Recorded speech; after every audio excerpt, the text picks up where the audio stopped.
Hey guys, I'm Sean Hammond with PremierGuitar.com. We are at Winter NAMM 2019 Anaheim talking to Finnish luthier Juha Ruokangas. Juha, it's been a few years since we talked to you, but it's great to talk to you again this morning. We got Marco here, also from Finland. Great to be here. So, Juha, I gotta tell the story about how we got over here in the first place. We're actually borrowing Mad Professor's booth, another great Finnish gear builder. So yesterday, I was cruising around when I wasn't on video, and I stopped at the Fryette Sound City booth, and David Torn, awesome experimental guitarist, does crazy stuff with his guitars, has mics built into him, samples his own band and stuff. Anyway, he's an awesome player, and I was like, David, is there anything you've seen that we got to check out that we didn't know about? And he said the one thing he mentioned was your new pickup in this guitar. This is a guitar that's been around a while. I reviewed this basic model a few years ago, but the pickup is pretty out there. It's got tubes built into it, little tiny tubes. You want to tell us the whole story about it? Yeah, it's a project that started actually like 10 years ago, and it's a long story, but to make it short, I have a good friend of mine, a customer, who asked me a question that, what if the electric guitar would have been invented in 1895? I don't know what. I mean, this guy is reads too much, thinks too much, and he asked me the question, and then I start I'm kind of like that. You couldn't get that out of your head. And then the guy goes could you please build me that guitar? And he gave me pretty good budget for it, and to build this kind of fantasy guitar, trip to an alternative past. Right. That how could things have gone, if history wouldn't have been written a little bit different. And I start digging up what's been going on at the turn of the century, and I found out that I think the idea for the active pickup with tubes came from the fact that I found out a piece of information that telephone was actually one of the first applications where vacuum tubes were used to make long distance calls. And so we were goofing around with the idea that, so basically you because speaker element didn't come until 1930s. So we were thinking that, that's probably the reason why electric guitar became popular and started to become popular in the 30s and 40s with the speaker element, like all the other applications with the speaker element. So we were thinking that, so you could have made an electric guitar, and you could have plugged it into a telephone line and call someone with your guitar. And so, and then the idea came that, so you could make a long distance call if you would have an active pickup made with tubes. Who would you be calling? Yeah, I don't know. Shit, I don't know. Sorry, keep going. But it's just this crazy idea that, there it came, that has anybody ever built an active pickup, tube-driven active pickup? And we started digging, Google and, patent registers and all that, and we couldn't find one piece of information anywhere and we were that somebody must have done that. Because it's one of these ideas that when you get that, it's come on, it must have been done.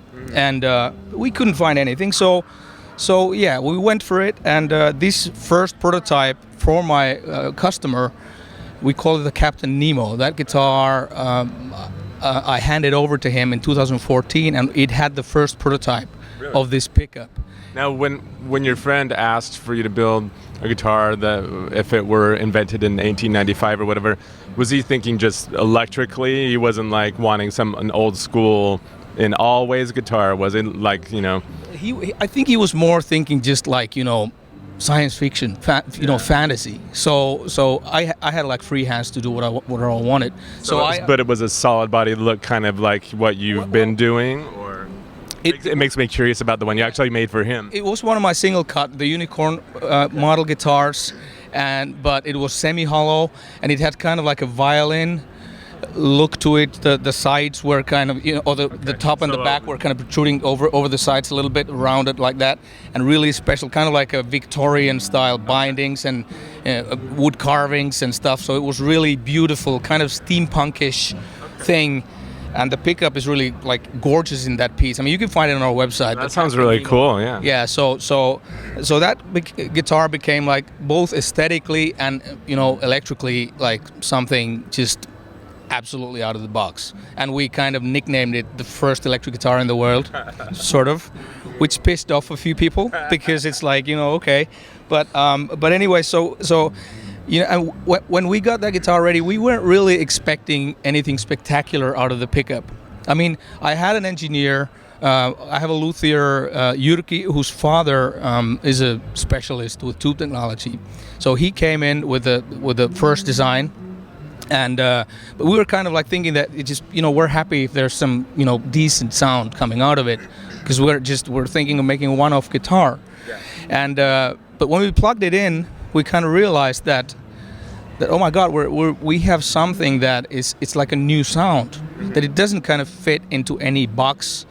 It's not a Tele sounding, it's not a Strat sounding, it's not a Les Paul sounding. You can't really place it in a clear-cut way that this is something that existed before. So, and this was exciting because how often do you come across a new sound? Yeah. Was the one in the Captain Nemo guitar humbucker style like this? Yeah, it was like the idea was pretty much there. I mean, we had 2 tubes in that guitar. It had the same kind of aesthetic appeal, and the aesthetic appeal actually, again, it was like from having the round big thing, the big chunk in the middle of there. It became from the history. I thought that would be kind of like a hats off to the Spanish guitar, to the classical guitar. So it's kind of like a sound hole, but the first adaptation to an electric guitar. Now, so they're little tiny tubes, like what, 1.5 inches tall or something, and they're actually the size of like 12 AX7. So they're like so. Yeah, they're. But are they skinnier? No, they're not. They're like yeah. So they're like decent tubes in like a miniature bass. I'm not going to tell exactly what tubes they are. I'm not going to take like specifics. Anybody is free to come up with their own circuit and find out, because this is like really we what we're doing here, like technologically speaking, is pretty weird. I mean, we are. Right, that's like only like half the equation, right? Because you have to. There's a pedal down here that. Why don't you explain how that works with it? Yeah. So what we're doing here is, I mean, we didn't want to bring like mains voltage into the guitar, because they have to be powered, obviously. Yeah, it has to be powered from the floor, but we wouldn't want to bring. I mean, we don't want people to get electrocuted, right?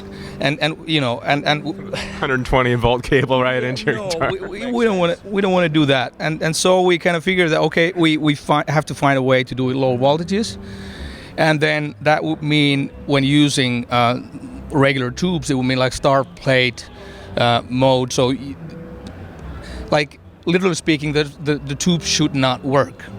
They should not They're work. supposed to have full voltage like from a wall outlet. These voltages that we're using, I mean, we bring 12 volts AC into the guitar, and then there's something we do in there that, to power it up a little bit more, to boost it up a little bit more, the voltage, but still like way lower voltage than where it should be, operating on the linear range, like so that you would have a healthy amplitude, like clarity and clean and dynamics.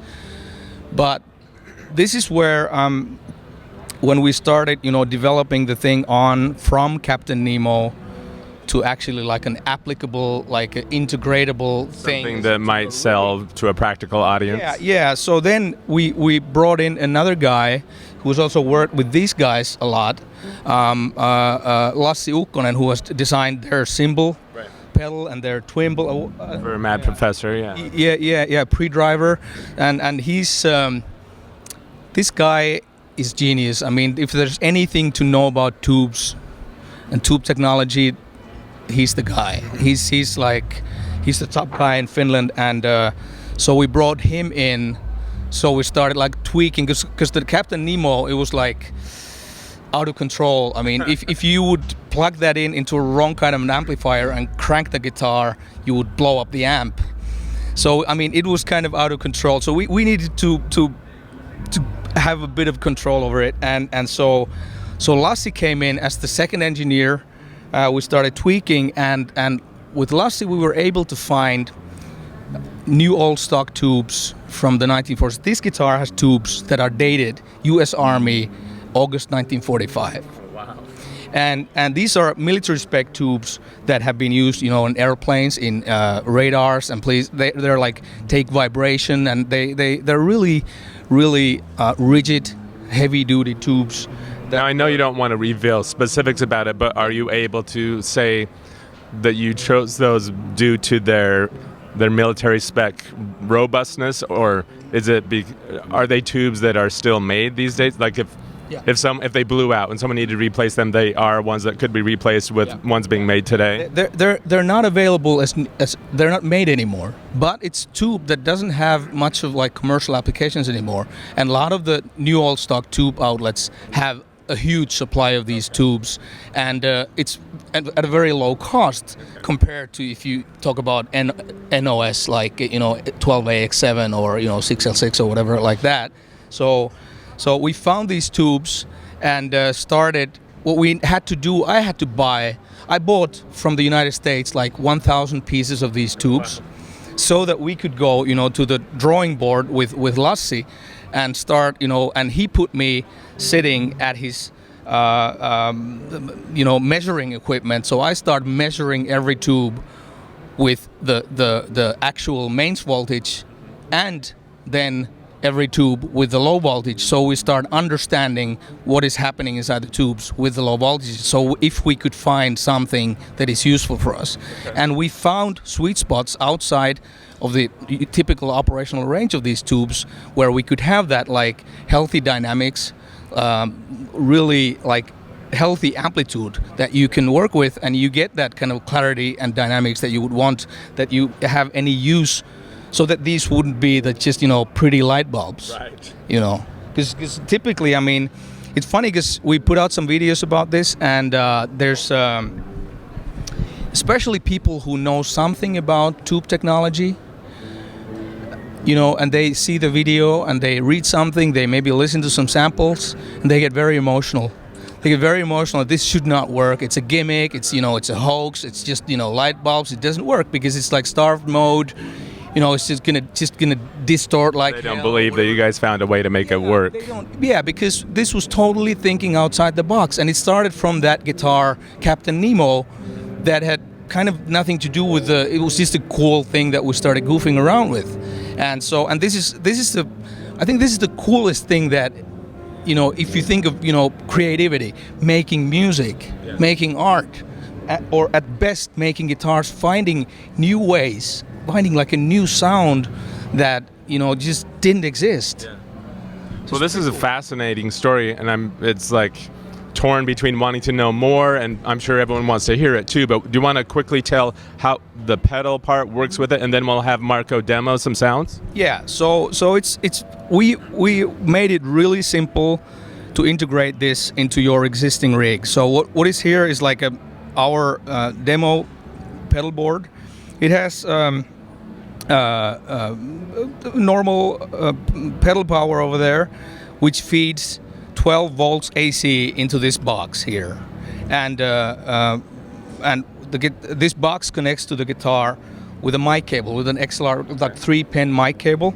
So we feed the 12 volts into the guitar, and the signal travels out through the same cable, and it's also operating as an AB box. So right now you can mute it, or if you plug your normal guitar or your wireless into the normal input, you could just, you know, switch between the two inputs. Okay. So you could just have, in a, like your use as a guitarist, you would just, you know, stick that as the first pedal on your pedal board before your tuner, and that's it.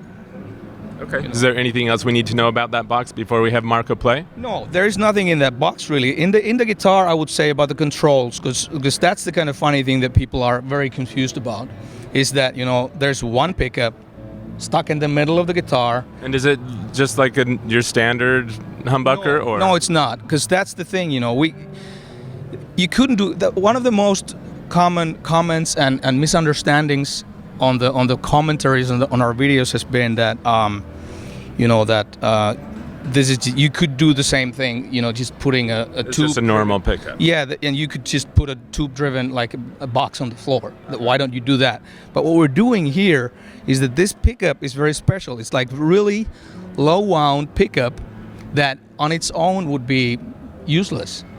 It's like so weak. The signal is so weak. But as a trade-in for the weakness, we have this very even frequency response from 20 hertz to 20 kilohertz that is like super even. So we get a lot of information out of that pickup, but it's too weak. And if you would drive that or run that really weak signal through a normal cable to a floor box, you would lose so much of that information on the cable that You think your guitar was broken, or? Yeah, it wouldn't make sense, and we couldn't do this what we're doing here. So we needed to put the active circuit right there where the coils are, to have all that information. So what we're doing here with the tubes, that we're both amplifying that weak signal, and we're kind of modeling it, or there's nothing digital in there, but we are with the tubes. It's kind of like analog tube modeling. So we're making voicings out of that. So you have a three-way switch that brings out these voicings. Different tone circuits. Yeah. Different capacitors and stuff. Yeah, stuff like that. And then we have here a boost switch. Okay. And other than that, it's just like And then regular volume and tone. Yeah, business as usual. Yeah. Okay. Yeah. So what are we gonna hear first from Marco? Some clean tones first. Yeah. Some clean tones. Okay. Go through the pickups. Okay.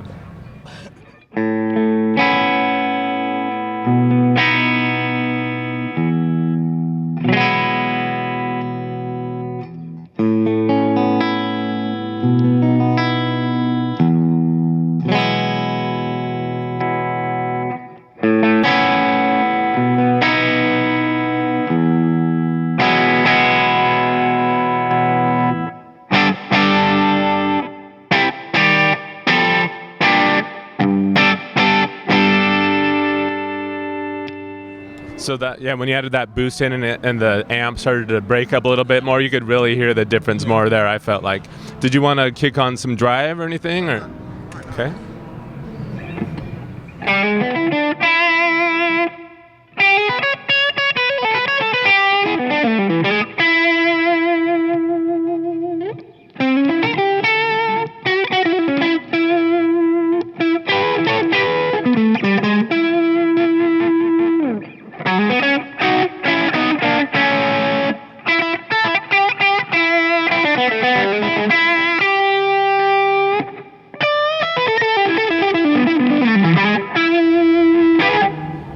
So you're getting all those sounds from one pickup. Yeah. And the thing is, with this pickup, like, I think that's one of the things that, David Thorne is so, like, enthusiastic about, is that it's actually when you get kind of like, get more familiar with it. Because David has been playing here at the show this guitar a lot. He kind of stole it from me for the whole yesterday. He didn't give it back until after the show. Like, he kept it at the Fryette, and you can't take it back. I need it. And Stephen Fryette was like over the moon with it.